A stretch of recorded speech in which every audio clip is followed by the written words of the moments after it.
నమస్తే, welcome to non stop news. నేను కవిత. నేను హిమబిందు. కూటమి పాలనలో ఆంధ్రప్రదేశ్ అన్నదాతలు అప్పుల ఊబిలో కొట్టుమిట్టాడుతున్నారు. లోక్సభలో కేంద్ర ఆర్థిక శాఖ సహాయ మంత్రి పంకజ్ చౌదరి ఈ విషయాన్ని వెల్లడించారు. 2025 డిసెంబర్ 31 నాటికి ఏపీలో రైతన్నల నెత్తిన 3,75,254 కోట్ల రూపాయల రుణ భారం ఉందని తెలిపారు. ఇందులో 2,17,144 కోట్ల రూపాయలు పంట రుణాలు కాగా 1,73,510 కోట్ల రూపాయలు టర్మ్ లోన్లు ఉన్నాయి. దేశవ్యాప్తంగా రైతుల రుణభారంలో ఆంధ్రప్రదేశ్ 2వ స్థానంలో నిలిచింది. రైతులపై అధిక రుణ భారం ఉన్న రాష్ట్రాల్లో తమిళనాడు తర్వాత ఆంధ్రప్రదేశ్ ఉందని కేంద్రం వెల్లడించింది. చంద్రబాబు పరిపాలనలో రైతులకు ఆదరణ కరువు అన్నదానికి కేంద్ర గణాంకాలే సంకేతంగా నిలుస్తున్నాయి.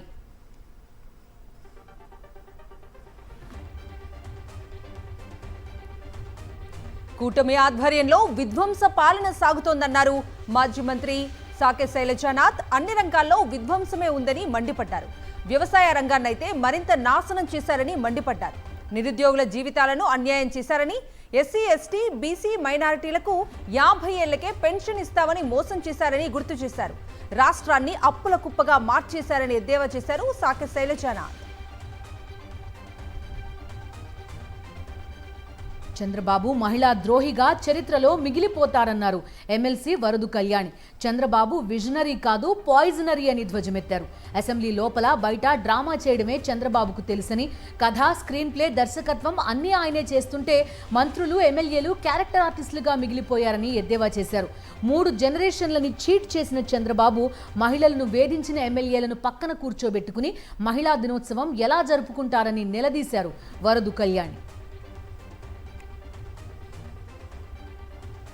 ఓటర్ల జాబితా సవరణపై అత్యంత అప్రమత్తంగా ఉండాలని వైఎస్ఆర్సీపీ శ్రేణులకు దిశానిర్దేశం చేశారు ఆ party state coordinator Sajjala Ramakrishna Reddy. తాడేపల్లిలోని పార్టీ కేంద్ర కార్యాలయంలో జరిగిన బూత్ కమిటీ ప్రతినిధులతో ఆయన సమావేశమయ్యారు. గత చంద్రబాబు పాలన సమయంలో కూడా వైఎస్ఆర్సీపీకి చెందిన 40 లక్షల ఓట్లను అన్యాయంగా తొలగించారని గుర్తు చేశారు. ముందు ఉన్న ఓట్లన్నీ జాగ్రత్తగా చూడడం, ఇక్కడ ఉన్నారా బయట ఉన్నారా, ఈ స్పెషల్ ఫోకస్ డ్రైవ్ లాగా ఉండాలంటే ఓ టాస్క్ ఫోర్స్ పెట్టి వాళ్ళకు బాధ్యత అప్పచెప్పి, అఫ్కోర్స్ వీళ్ళ మామూలు స్ట్రక్చర్లో ఉన్న జిల్లా అధ్యక్షుడు, కాన్స్టిట్యున్సీ కోఆర్డినేటరు వాళ్ళ నాయకత్వంలోనే ఉంటుంది. కానీ దీని మీద ఫోకస్డ్గా పనిచేస్తుంది ఓ డ్రైవ్ లాగా. సో ఈరోజు మన ప్రిపేర్డ్నెస్ పెంచుకోవడానికి మనము దీనికి సిద్ధంగా ఉన్నామనేది ఓ డెసిషన్ తీసుకొని పోవడానికి ఇది ఏర్పాటు చేసాం. అల్టిమేట్లీ ఓ టీం లాగా అందరం కదులుదాం. మహిళల జోలికెళ్లి కళంకితుడిగా మారిన బీఆర్ నాయుడి నైతిక పాపం పాతాళానికి దిగజారిపోయిందన్నారు భూమన కరుణాకర్ రెడ్డి. బీఆర్ నాయుడు లీలలను 6 కోట్ల మందికి పైగా వీక్షించారని చెప్పారు. పనికి మాలినోడిని టీటీడీ చైర్మన్ గా కొనసాగిస్తున్నారని భక్తులు చర్చించుకుంటున్నారని గుర్తు చేశారు భూమన కరుణాకర్ రెడ్డి. బీఆర్ నాయుడు గారు బుకాయిస్తే సరిపోదు. బీఆర్ నాయుడు గారి లీలల్ని ఆంధ్ర రాష్ట్రంలోనే కాదు, ప్రపంచవ్యాప్తంగా ఉన్నటువంటి తెలుగు వాళ్లంతా దాదాపు 6 కోట్ల మంది వీక్షించినారు. ఇక మీరు గ్యాగ్ ఆర్డర్ తెచ్చుకొని దాన్ని ఆపేసినా ఏం చేసినా ప్రయోజనంలే. దాన్ని చూడాల్సినటువంటి ప్రతి ఒక్కరూ కూడా చూసేశారు. మీ నైతిక పతనం పాతాళం కంటే దిగజారిపోయింది. టీటీడీ మాజీ చైర్మన్ భూమన కరుణాకర్ రెడ్డిపై తప్పుడు ప్రచారం చేస్తున్న బీఆర్ నాయుడుపై చర్యలు తీసుకోవాలంటూ టీటీడీ పరిపాలనా భవనంలో ఉన్నతాధికారులకు వైఎస్ఆర్సీపీ ఫిర్యాదు చేసింది. భగవద్గీత పుస్తకాలపై తప్పుడు ఆరోపణలు చేస్తున్నారని ఫిర్యాదులో పేర్కొన్నారు.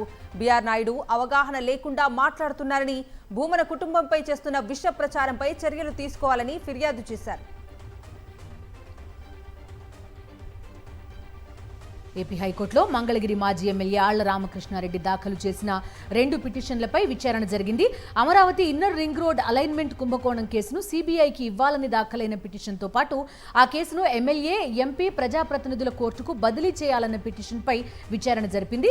ఈ 2 పిటిషన్లపై వాదనలను ఈ నెల 16కు హైకోర్టు వాయిదా వేసింది. అయితే చంద్రబాబు ముఖ్యమంత్రిగా ఉండడం వల్ల ఈ కేసును ప్రభావితం చేస్తున్నారని ఆళ్ల రామకృష్ణారెడ్డి ఆక్షేపించారు. చంద్రబాబు తప్పు చేయకపోతే ఆయన తరపున వాదనలు వినిపించడానికి ఢిల్లీ నుంచి పెద్ద పెద్ద లాయర్లను ఎందుకు పెట్టుకున్నారని ప్రశ్నించారు ఆళ్ల రామకృష్ణారెడ్డి. విశాఖలో గీతం యూనివర్సిటీ భూ కబ్జాలపై ప్రజా ఆందోళన ఉధృతమవుతోంది. వైఎస్ఆర్సీపీ నాయకులతో కలిసి వేలాది మంది ప్రజలు విశాఖ జిల్లా కలెక్టరేట్ కు తరలివచ్చారు. గీతంకు కట్టబెట్టిన భూములను కూటమి ప్రభుత్వం వెనక్కి తీసుకోవాలని డిమాండ్ చేశారు.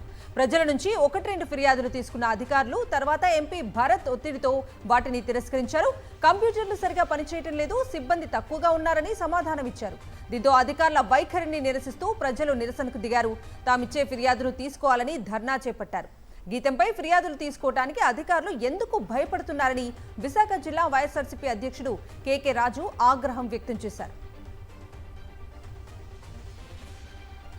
సీఎం చంద్రబాబు అసమర్థత వల్లే రూరల్ డెవలప్మెంట్ ట్రస్ట్ ఆర్డీటీకి ఎఫ్సీఆర్ఏ అనుమతులు రాలేదని ఉరవకొండ మాజీ ఎమ్మెల్యే విశ్వేశ్వరరెడ్డి విమర్శించారు. సేవ్ ఆర్డీటీ పేరుతో ఉరవకొండలో వైఎస్ఆర్సీపీ ఆధ్వర్యంలో భారీ ర్యాలీ నిర్వహించారు. తహసీల్దార్ కార్యాలయం వద్ద ధర్నా చేపట్టారు. కార్యక్రమంలో సిపిఐ, సిపిఎం, కాంగ్రెస్ నాయకులతో పాటు ప్రజా సంఘాల నేతలు పాల్గొని మద్దతు తెలిపారు. అనంతపురం జిల్లా కేంద్రంగా నిస్వార్థ సేవలు అందిస్తున్న ఆర్డీటీ స్వచ్ఛంద సంస్థకు ఎఫ్సీఆర్ఏ అనుమతులు రాక విదేశీ నిధులు ఆగిపోయి మూతబడేందుకు సిద్ధంగా ఉందని ఆందోళన వ్యక్తం చేశారు విశ్వేశ్వరరెడ్డి. విజయనగరం జిల్లా ముంచేరు సిద్ధార్థ కాలనీ దళిత బాధితుల న్యాయ పోరాటానికి సంఘీభావం తెలిపారు. జై భీమ్ పార్టీ అధ్యక్షుడు జడ శ్రవణ్ కుమార్ మురుగునీరును దళిత కాలనీ వైపు మళ్లించడం దారుణమన్నారు. డ్రైనేజ్ మళ్లింపు వల్ల ప్రజలు తీవ్రంగా ఇబ్బంది పడుతున్నారని ఆగ్రహం వ్యక్తం చేస్తున్నారు. 100 రోజుల నుంచి దళితులు పోరాడుతున్నా పట్టించుకోని ప్రభుత్వం దళితులకు మంచి చేస్తుందంటే ఎలా నమ్మాలని ప్రశ్నించారు. ఈ నెల 17లోగా దళిత కాలనీ సమస్యను కలెక్టర్ పరిష్కరించుకుంటే దళిత సంఘాల ఆధ్వర్యంలో ధర్నా చేపడతామని హెచ్చరించారు జడశ్రవణ్.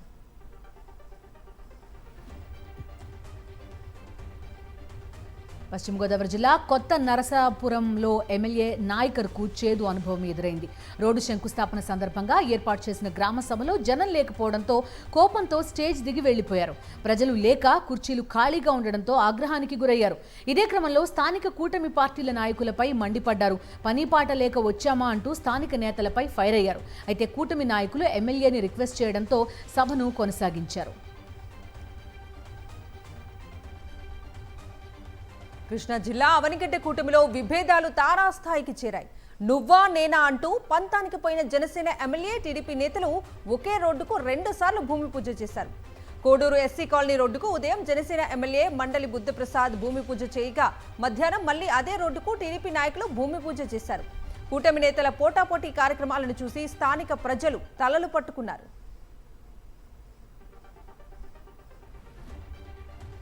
రాష్ట్రమైనా దేశమైనా అభివృద్ధి చెందాలంటే శాంతి భద్రతలు బాగుండాలన్నారు సీఎం రేవంత్ రెడ్డి. శాంతి భద్రతలు బాగున్న రాష్ట్రాలకే పెట్టుబడులు బాగా వస్తున్నాయన్నారు. దేశ జనాభాలో 2.5% ఉన్న తెలంగాణ దేశ జీడీపీకి 5% వాటా అందిస్తోందన్నారు. కొత్త మార్గాల్లో జరుగుతున్న నేరాలు పోలీసులకు సవాల్గా మారాయన్నారు. కొత్త సవాళ్లను ఎదుర్కోవాలంటే పోలీసు అధికారులు అప్గ్రేడ్ కావాలని సూచించారు. సమస్యను బాగా అర్థం చేసుకుంటే సగం పరిష్కార మార్గం దొరికినట్లేనన్నారు. పోలీసు అధికారుల రిట్రీట్ కార్యక్రమంలో సీఎం రేవంత్ రెడ్డి పాల్గొన్నారు. ఉన్నతాధికారులు క్షేత్రస్థాయిలోని వారితో స్నేహంగా మెలిగి ఫీడ్బ్యాక్ తీసుకోవాలని సీఎం రేవంత్ రెడ్డి అధికారులకు దిశానిర్దేశం చేశారు. కాంగ్రెస్ ఇచ్చిన 6 గ్యారంటీల హామీలు అమలు చేయాలని రాష్ట్ర ప్రభుత్వంపై ఒత్తిడి తెస్తామన్నారు బీఆర్ఎస్ వర్కింగ్ ప్రెసిడెంట్ కేటీఆర్. వచ్చే అసెంబ్లీ సమావేశాల్లో 6 గ్యారంటీల అమలు కోసం ప్రైవేట్ మెంబర్ బిల్లు తెచ్చి చట్టం అయ్యేలా చూస్తామన్నారు కేటీఆర్. సిరిసిల్ల నియోజకవర్గంలో జరిగిన బీఆర్ఎస్ పార్టీ ఆత్మీయ సమావేశంలో కేటీఆర్ ఈ కామెంట్స్ చేశారు.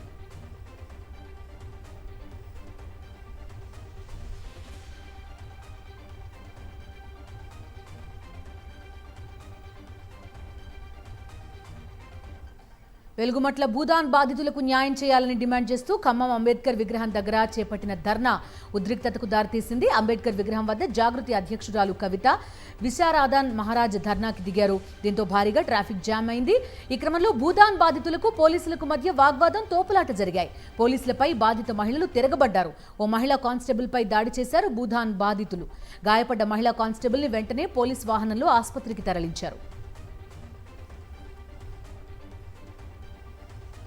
గుంటూరు జిల్లా మంగళగిరిలో డయేరియా కలకలం రేగింది. హాస్టల్లోని 25 మంది విద్యార్థులు, సిబ్బంది డయేరియా లక్షణాలతో మంగళగిరి ఎయిమ్స్ ఆసుపత్రిలో చేరారు. వారంతా 3 రోజులుగా వాంతులు విరేచనాలతో అస్వస్థతకు లోనవడంతో ఆసుపత్రిలో చేర్చి చికిత్సను అందిస్తున్నారు. ఎయిమ్స్లోని ప్రత్యేక వార్డులో 10 మంది విద్యార్థులకు చికిత్స కొనసాగుతోంది. నీరు ఎక్కడ కలుషితమైందోనని ఎయిమ్స్ అధికారులు పరిశీలిస్తున్నారు.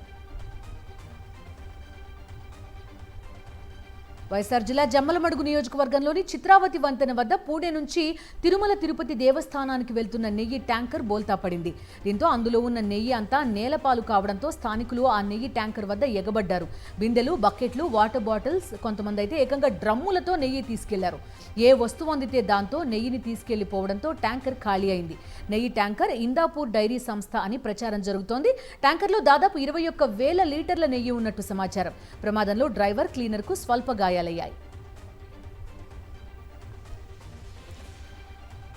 నిరుద్యోగులకు ఇచ్చిన హామీలను చంద్రబాబు ప్రభుత్వం విస్మరించిందంటూ కర్నూలులో డివైఎఫ్ఐ నాయకులు నిరసన చేపట్టారు. కలెక్టరేట్ ఎదుట వినూత్న రీతిలో అర్ధనగ్న ప్రదర్శన చేస్తూ ఆందోళన వ్యక్తం చేశారు.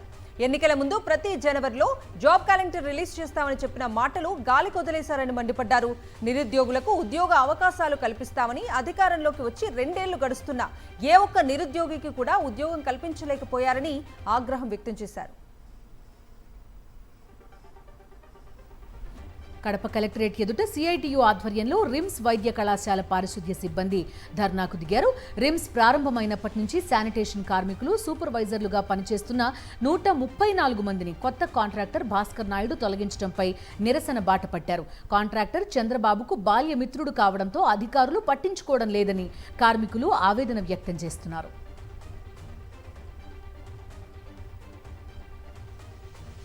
విజయనగరం కలెక్టరేట్ వద్ద జగనన్న కాలనీ వాసులు ఆందోళనకు దిగారు.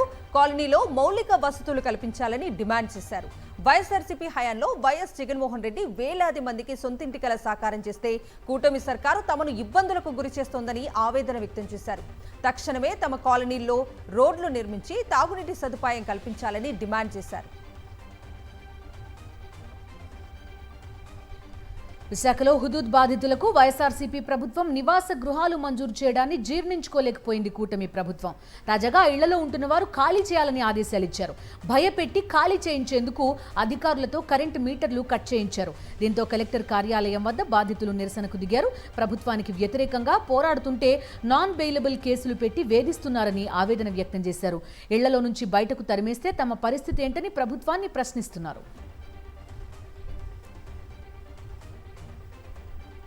జూద క్రీడలకు ఏపీ కేర్ ఆఫ్ గా మారిందా? పండగ ఏదైనా జూదం ఉండాల్సిందేనా అంటే అవుననే సమాధానం వస్తోంది. విజయనగరం జిల్లా సంతకవిటి మండలం మర్తివలసలో వెంకటేశ్వర స్వామి దేవాలయం వార్షికోత్సవ సంబరాల్లో గుండాటలు నిర్వహించారు. దైవ దర్శనం కోసం వచ్చే భక్తులను ఆకర్షించి జూద క్రీడల్లో డబ్బులు పోగొట్టుకునేలా చేశారు. గుండాటలపై నిషేధం ఉన్నప్పటికీ పోలీసులు పట్టించుకున్న పాపన పోలేదు. కూటమి నేతల డైరెక్షన్లోనే జూద క్రీడలు జరిగాయన్న విమర్శలు వ్యక్తమవుతున్నాయి. మంత్రి లోకేష్ నియోజకవర్గం మంగళగిరిలో మహిళలు రోడ్డెక్కారు. దుగ్గిరాల మండలం తుమ్మపూడిలో టీడీపీకి చెందిన ఆంజనేయులు అనే వ్యక్తి మహిళల ఫోటోలు తీశాడని ఆరోపిస్తూ రోడ్డుపై బైఠాయించారు. ఫోటోలు తీసిన వ్యక్తి టీడీపీకి చెందినవాడు కావడంతో పోలీసులు తప్పించడానికి ప్రయత్నిస్తున్నారని మహిళలు ఆగ్రహం వ్యక్తం చేశారు. మహిళల ఫోటోలు తీసిన వ్యక్తిపై కఠిన చర్యలు తీసుకోవాలని డిమాండ్ చేశారు. విధుల్లో నిర్లక్ష్యంగా వ్యవహరించిన 2 నర్సులను ఉన్నతాధికారులు సస్పెండ్ చేశారు. రాజమండ్రి ప్రభుత్వ ఆసుపత్రిలో హెడ్ నర్సులుగా విధులు నిర్వహిస్తున్న మెర్సీ, ఈశ్వరి రోగులను గాలికొదిలేసి ఆఫీస్ రూమ్లో ఐటమ్ సాంగ్స్ కు డాన్స్ చేశారు. విషయం తెలుసుకున్న వైద్యారోగ్య శాఖ రీజనల్ డైరెక్టర్ 2 నర్సులను సస్పెండ్ చేశారు. మరో 16 మంది నర్సింగ్ సిబ్బందికి షోకాజ్ నోటీసులు జారీ చేశారు.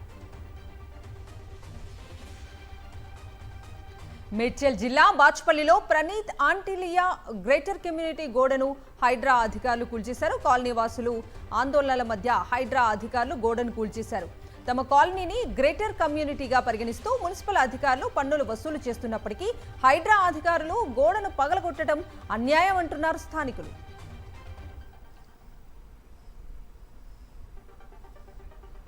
మహబూబాబాద్ జిల్లాలో ఫంక్షన్ హాల్ యజమాని ఏర్పాటు చేసిన బోర్డు ప్రస్తుతం ఆసక్తికరంగా మారింది.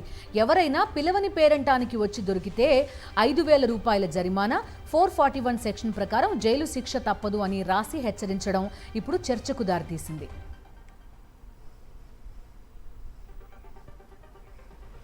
హైదరాబాద్ హఫీజ్పేటలోని బ్లాక్ బోర్డ్ ది స్కూల్లో అమానుష ఘటన జరిగింది. జుట్టు ఎక్కువగా ఉందని విద్యార్థికి గుండు కొట్టించారు స్కూల్ ప్రిన్సిపల్. మొక్కు ఉండగా తమ కుమారుడికి గుండు కొట్టించడంపై తల్లిదండ్రులు తీవ్ర ఆగ్రహం వ్యక్తం చేశారు.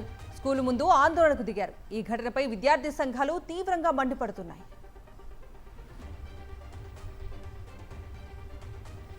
బీమా సొమ్ము కోసం కట్టుకున్న భర్తను దారుణంగా హత్య చేయించింది ఓ ఇల్లాలు. ఖమ్మం జిల్లాలో జరిగిన ఈ దారుణం ఆలస్యంగా వెలుగులోకి వచ్చింది. ఖమ్మానికి చెందిన రవి, ప్రశాంతి భార్యాభర్తలు. అనారోగ్యం పాలైన భర్త రవిని ఇటీవల ఆసుపత్రికి తీసుకెళ్లింది భార్య. ఎక్కువ రోజులు బతికే అవకాశం లేదని వైద్యులు చెప్పారు. అంతే, భర్త మరణాన్ని క్యాష్ చేసుకోవాలనుకుంది. రవికి ఫుల్లుగా మద్యం తాగించింది. మత్తులో ఉన్న రవిని వెనక నుంచి కారుతో ఢీకొట్టి చంపేశారు. రవిని హత్య చేసిన శ్రీనివాస్తో పాటు అతనికి సహకరించిన నిందితులను పోలీసులు అరెస్టు చేశారు. విద్యార్థులకు విద్యాబుద్ధులు నేర్పించాల్సిన ఉపాధ్యాయులు పాఠశాలలోనే రక్తం వచ్చేలా కొట్టుకున్న ఘటన కామారెడ్డి జిల్లా బొమ్మన్దేవుపల్లి జిల్లా పరిషత్ హై స్కూల్లో జరిగింది. పాఠశాల ప్రొసీడింగ్స్ విషయంలో వ్యక్తిగత కారణాలతో టీచర్స్ మీటింగ్లో నంద్యాల శ్రీనివాస్, రామోజీ శ్రీనివాస్ అనే ఇద్దరు ఉపాధ్యాయులు ఘర్షణకు దిగారు. ఈ ఘటనలో రామోజీ శ్రీనివాస్కు ముక్కుపై బలమైన గాయమైంది.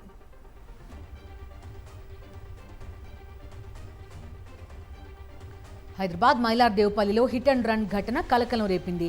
పల్లె చెరువు వద్ద ముందు వెళ్తున్న బైక్ ని కార్ ఢీకొట్టి దూసుకెళ్లింది. బైక్ ను 200 మీటర్ల వరకు లాక్కెళ్లింది.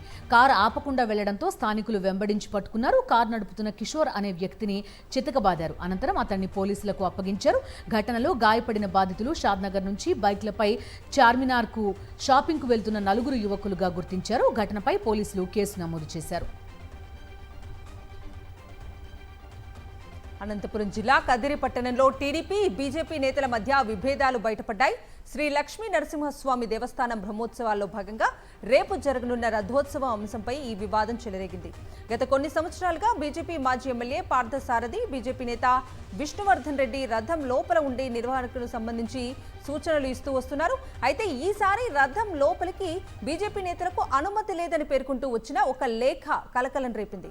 రథం లోపల ఎవరు ఉండాలనే వివరాలతో లేఖ బయటకు రావడంతో టీడీపీ, బీజేపీ నేతల మధ్య ఒక్కసారిగా వివాదం చెలరేగింది. ఈ నిర్ణయం ఎమ్మెల్యే కందికుంట వెంకటప్రసాద్ ప్రోద్బలంతో తీసుకున్నారని బీజేపీ నేతలు ఆరోపిస్తున్నారు.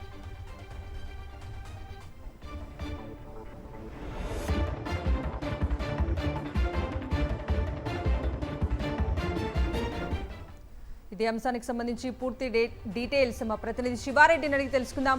శివారెడ్డి,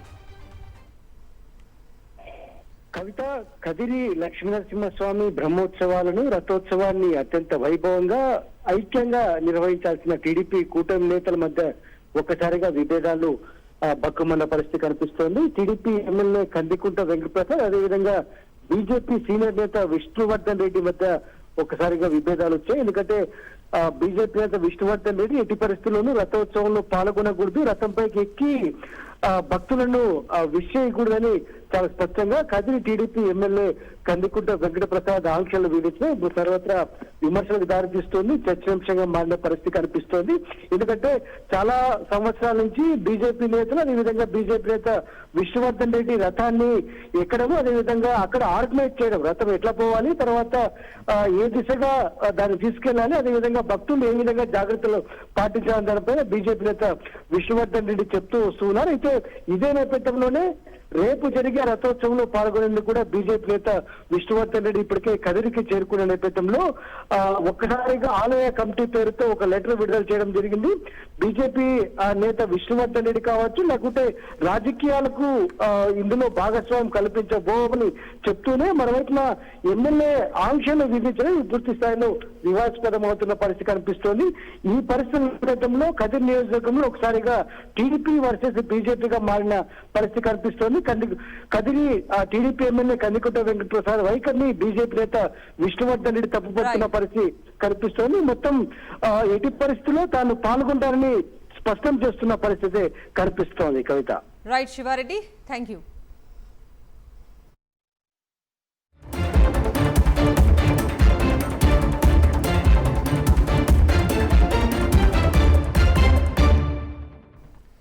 పశ్చిమ పశ్చిమాసియా యుద్ధం పార్లమెంట్ బడ్జెట్ సెషన్లో ప్రకంపనలు రేపింది. విపక్షాల నిరసనలతో ఉభయ సభలు దద్దరిల్లాయి. పశ్చిమాసియాలో యుద్ధం భారత్పై ప్రభావం గురించి చర్చించాలని ఉభయ సభల్లో విపక్షాలు పట్టుబట్టాయి. రూల్ 176 కింద స్వల్పకాలిక చర్చ జరగాలని డిమాండ్ చేశాయి. కాంగ్రెస్ సభ్యులు వెల్లోకి దూసుకెళ్లి నినాదాలు చేశారు. అజెండా ప్రకారం స్పీకర్పై ప్రవేశపెట్టిన అవిశ్వాస తీర్మానంపై చర్చిద్దామని కేంద్రం స్పష్టం చేసినా వెనక్కి తగ్గలేదు. దీంతో లోక్సభను రేపటికి వాయిదా వేశారు.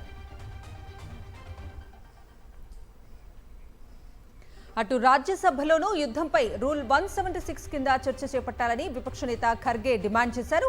యుద్ధ ప్రభావం పశ్చిమాసియాకే పరిమితం కాలేదని, భారత ఆర్థిక స్థిరత్వం, ఇంధన భద్రతపైన పడుతోందన్నారు. గల్ఫ్ దేశాల్లో 1 కోటి మంది భారతీయులు ఉపాధి పొందుతున్నారని, వారి భద్రతకు భరోసా కావాలని డిమాండ్ చేశారు. అయితే చర్చకు నిరాకరించడంతో రాజ్యసభ నుంచి వాకౌట్ చేశాయి విపక్షాలు.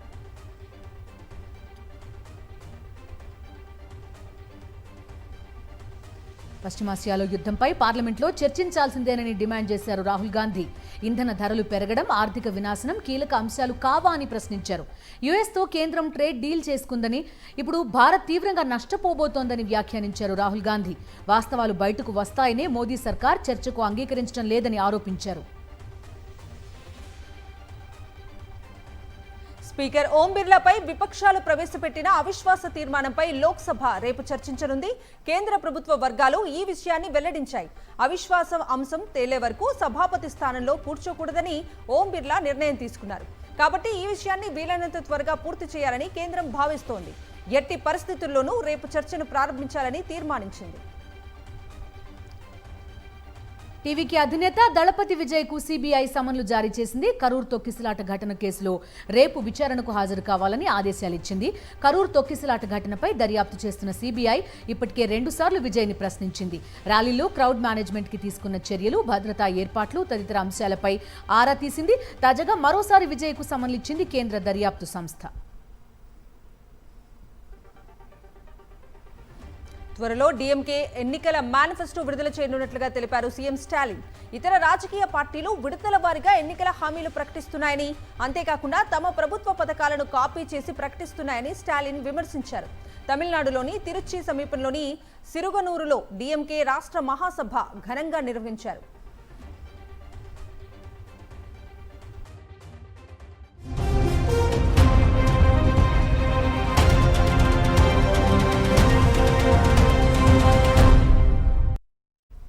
పశ్చిమాసియాలో యుద్ధం కారణంగా చమురు ధరలు భగ్గుమంటున్నాయి.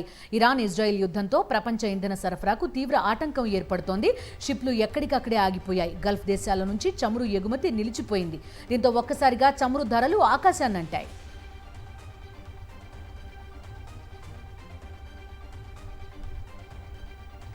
ఇరాన్ కొత్త సుప్రీం లీడర్ ముస్తఫా ఖమేనీకి రష్యా అధ్యక్షుడు పుతిన్ అభినందనలు తెలియజేశారు.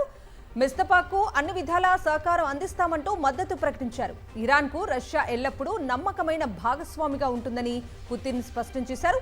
ఇరాన్ కొత్త సుప్రీం లీడర్కు ఇప్పటికే చైనా మద్దతివ్వగా తాజాగా రష్యా కూడా తన వైఖరిని స్పష్టం చేసింది.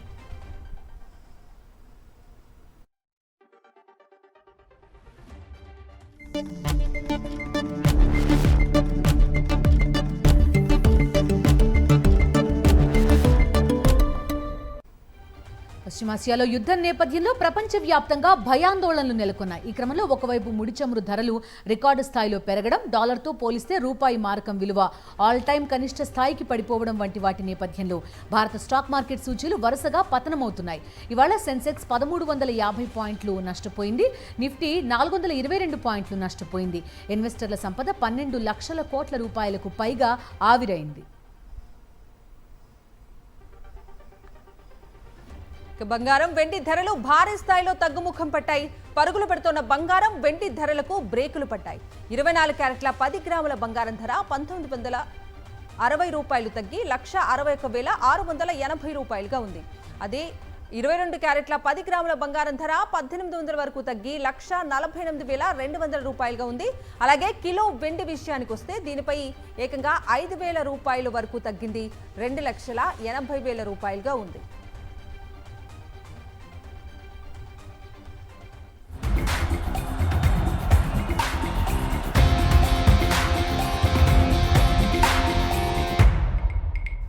Coming to sports updates. T20 ప్రపంచ కప్లో అద్భుత ప్రదర్శన చేసిన సంజు శాంసన్ కి తిరువనంతపురం ఎయిర్పోర్ట్లో ఘన స్వాగతం లభించింది.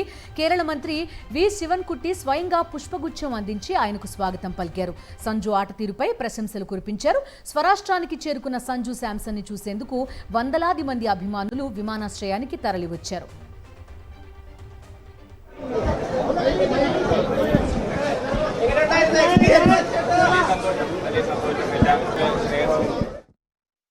ఇవి నాన్ స్టాప్ న్యూస్ అప్డేట్స్.